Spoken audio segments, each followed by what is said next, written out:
The Bible tells us lots of stories about souls that are searching for God.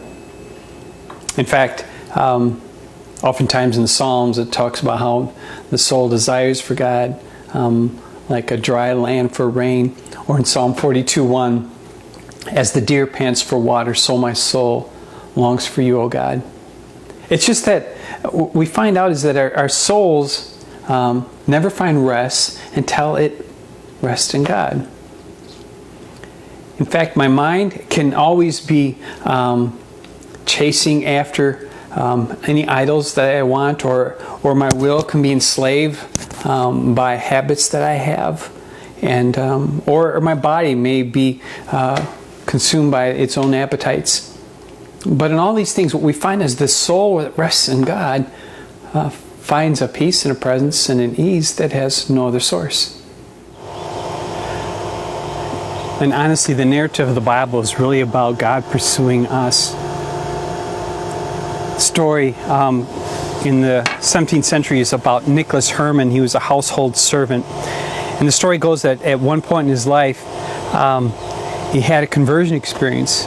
And it all centered around observing a tree in the wintertime, how it had lost, of course, its leaves and seemed so barren.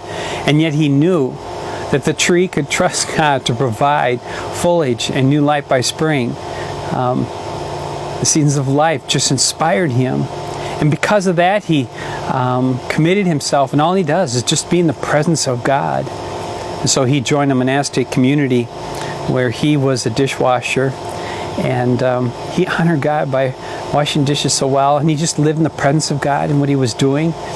His papers that he wrote, letters, were so inspiring that after the passing of his death, they were put together for a book called The Practice of the Presence of God. And it's one of the most read books next to Scripture. It's amazing that when our soul rests in God, it doesn't matter if we are a dishwasher or a president. It makes a connection and brings meaning to our life when our soul, our inner life, is connected with God. Well, we've heard Brother Lawrence's story of practicing the presence of God, but now really it's our turn. And how do we live souls resting in God? I mean, ordinary people living in our world, there's technology, economic challenges, huge moral debates, and rapidly changing beliefs constantly happening. How do you and I find a Jesus way to live? Well, no magic formulas for being with God. John Ortberg does talk about a little self-test called the soul experiment. Beginning each day with the challenge of identifying God and looking for God in the moments of each day.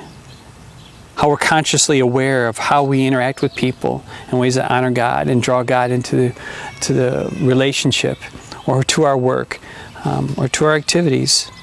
Now, the with God life is not about just doing more religious activities or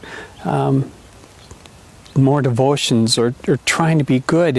It really is about an inward connection with the divine. It's a place of peace, which all of life can operate. It's what holds the will and the mind and the body in harmony and meaning.